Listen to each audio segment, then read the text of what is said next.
Bismillahirrahmanirrahim. Assalamualaikum warahmatullahi wabarakatuh. Teman-teman solih-solihah, hari ini kita memasuki tema 3, tokoh dan penemuan. Subtema 1, muatannya adalah bahasa Indonesia. KD 3.2. Yang akan kita pelajari hari ini adalah tentang teks eksplanasi. Semoga teman-teman sudah pernah mendengar ya, apa itu teks eksplanasi? Ya, kita mulai. Apa itu pengertian dari teks eksplanasi? Kalian bisa lihat di layar. Teks eksplanasi itu adalah teks yang berisi informasi tentang suatu hal atau fenomena yang terjadi di masyarakat. Lebih jelasnya kalian bisa sambil menyimak buku ya. Buku kalian halaman, sebentar, Ustazah carikan dulu. Oke, halaman 23. Nah, di situ juga ada pengertian dari teks eksplanasi, bisa digarisbawahi, tidak usah dicatat. Teks eksplanasi itu teks yang menjelaskan tentang proses terjadinya atau terbentuknya fenomena alam atau sosial. Contohnya, terjadinya arus listrik, tsunami, atau gelombang radio dan sebagainya. Itu adalah teks eksplanasi. Nanti supaya lebih jelasnya kalian bisa melihat contoh dari teks eksplanasi. Oke. Kita dapat menemukan topik permasalahan dan simpulan dari sebuah teks eksplanasi. Nah, topik permasalahan itu bisa ditemukan pada kalimat utama dalam setiap paragraf. Jadi intinya kalian itu harus sudah betul-betul paham ya bagaimana mencari kalimat utama. Karena itu nanti pokok di situ. Kalimat utama itu nanti kalian bisa menemukan ide pokoknya, bisa menemukan topik permasalahannya. Jadi kalimat utama tersebut. Kemudian kalau simpulan, dulu sudah pernah Ustazah sampaikan ya, simpulan dari sebuah teks, tidak hanya teks eksplanasi sebenarnya. Simpulan dari sebuah teks itu diperoleh dengan membaca keseluruhan isi teks. Diambil, cari kalimat utamanya, kemudian cari dari kalimat utama itu cari ide pokoknya. Lah, ide pokok itu tadi digabung akhirnya akan menjadi sebuah simpulan. Nah, kalian bisa lihat struktur teks eksplanasi itu ada 3. Struktur teks eksplanasi itu ada 3. Yang pertama adalah pernyataan umum atau pengantar atau pembukaan. Pernyataan umum ini isinya tentang petunjuk awal tentang suatu peristiwa yang akan dijelaskan. Pernyataan umum fungsinya sebagai pengantar pada penjelasan-penjelasan berikutnya. Jadi pernyataan umum ini adalah sebuah pembukaan, pengantarnya saja.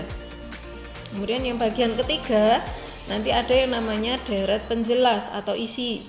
Nah, deret penjelas ini memaparkan tentang proses terjadinya suatu peristiwa atau fenomena. Penjelasannya mungkin bisa berupa tahapan-tahapan sehingga pembaca mendapatkan gambaran tentang bagaimana proses suatu peristiwa itu terjadi. Itu isinya. Kemudian yang ketiga, struktur teks eksplanasi yang ketiga namanya adalah penutup atau kesimpulan. Nah, kesimpulan ini biasanya berupa pengulangan informasi penting atau kata penutup yang menandai bahwa penjelasan itu sudah berakhir.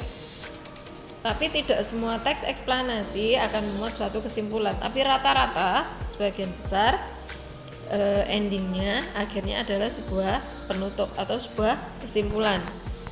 Oke. Teman-teman bisa perhatikan, ini adalah contoh teks eksplanasi. Ada 1, sebentar. Ini paragraf 1, kemudian ini paragraf 2, yang ini adalah paragraf 3. Maaf. Kemudian yang terakhir ini adalah paragraf 4. Ingat-ingat ya, berarti ada 4 paragraf. Kita mulai dari paragraf yang pertama. Paragraf pertama, James Watt, sang penemu mesin uap. James Watt adalah penemu yang mengembangkan mesin uap sehingga menjadi dasar dari revolusi industri. Ia lahir pada tanggal 19 Januari 1736 di Greenock, Skotlandia. Ini paragraf 1. Nah, ini yang dinamakan pernyataan umum atau pembuka. Ini nanti akan pengantar untuk penjelasan-penjelasan yang berikutnya. Oke. Nah, ini adalah paragraf 2 dan 3. Paragraf 2, paragraf 3. Oke, perhatikan. Ketika berusia 18 tahun, Watt melakukan perjalanan ke London untuk melanjutkan studi tentang pembuatan instrumen dan peralatan selama 1 tahun. Setelah itu, ia kembali ke Skotlandia dengan tujuan membuat sendiri bisnis pembuatan instrumennya. Paragraf 2, kemudian paragraf 3, James Watt mulai melakukan percobaan setelah temannya, Profesor John Robinson, mengenalkan tentang mesin uap. Pada tahun 1765, dia berhasil membuat sebuah model mesin uap yang dapat bekerja dengan baik. Nah, paragraf 2 dan 3 ini namanya adalah penjelas atau deret penjelas atau isinya. Kemudian, paragraf yang keempat, ini paragraf yang terakhir, namanya adalah simpulan atau penutup. Kita baca dulu. Sebagai penghargaan atas jasa-jasanya dalam pengembangan mesin uap, nama Watt diabadikan dan dijadikan sebagai satuan energi dengan simbol W oleh International System of Units atau SI seperti yang kita kenal sekarang. Ia dikenal sebagai penemu yang memberi dampak positif bagi masyarakat. Gitu ya. Jadi teks eksplanasi itu ada 3 bagian. Yang pertama itu adalah pernyataan umum atau pengantar. Kemudian nanti ada kalau ini tadi ada 2 nggih, ada 2 deret penjelasnya. Tapi deret penjelas tidak harus mesti 2, kadang juga hanya 1. Kemudian ini Ustazah balik ke sini lagi. Nah, ini tadi pernyataan umum atau pembuka.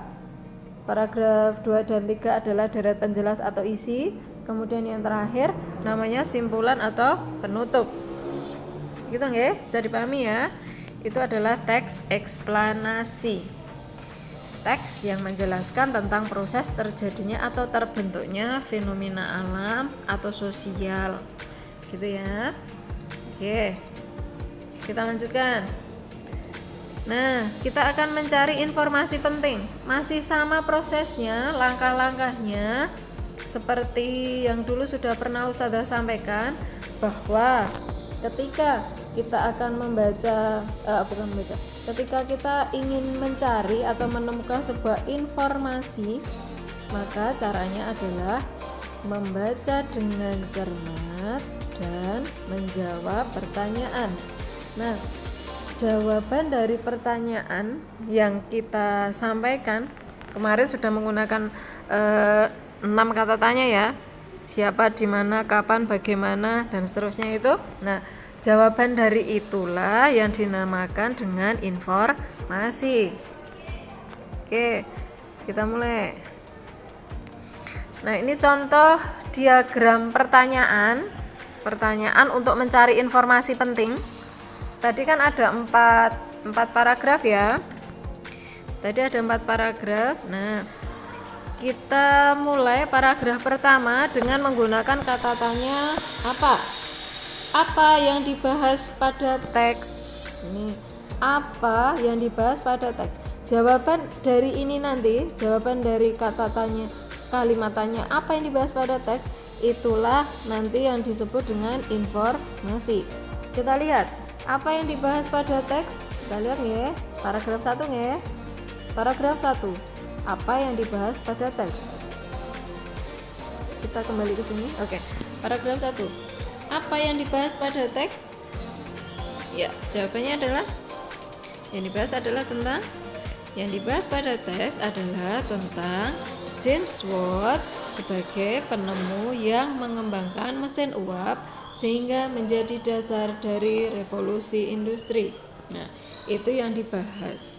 Jadi inilah yang disebut informasi.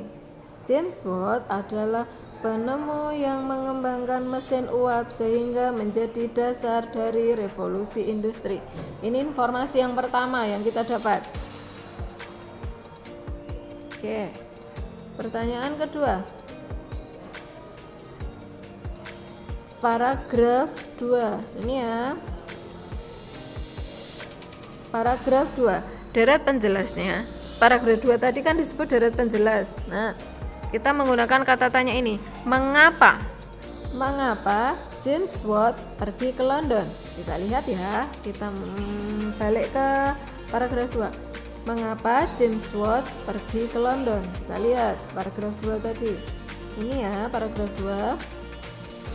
Ini paragraf 2. Mengapa James Watt pergi ke London? Kita lihat. James Watt pergi ke London karena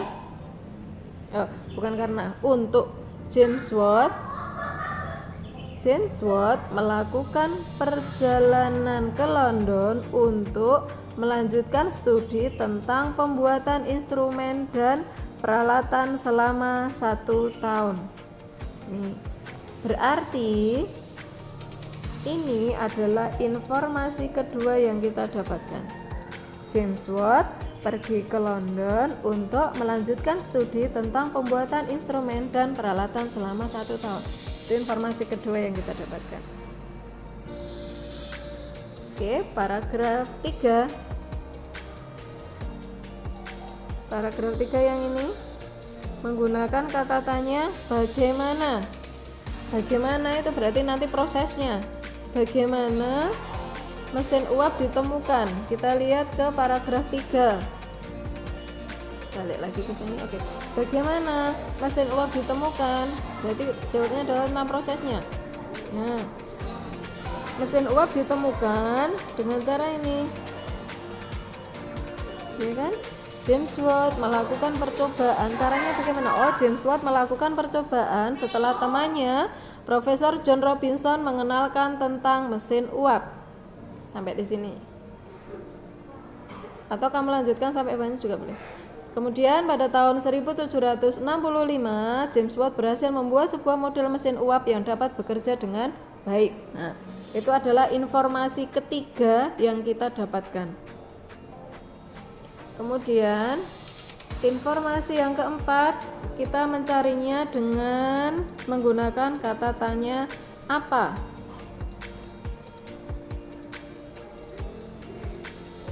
Nih.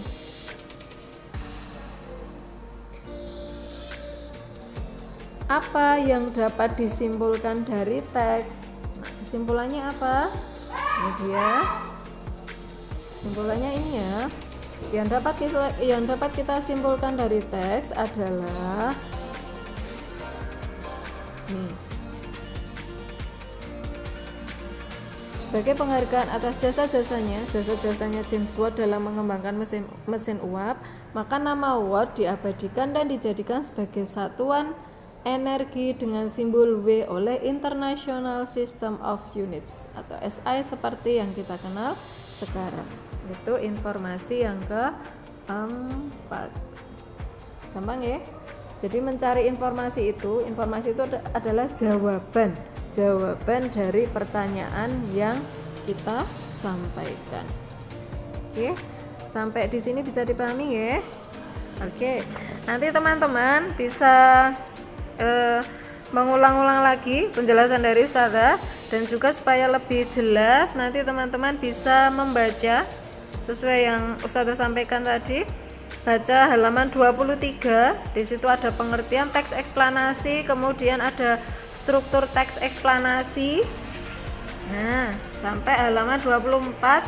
Nah, tugasnya nanti silakan mengerjakan yang bagian ayo rumuskan. Ada 3 nomor bahwa ketika PTM, gitu ya. Oke, Ustazah akhiri. Mohon maaf kalau ada kesalahannya, ada kekurangannya. Assalamualaikum warahmatullahi wabarakatuh.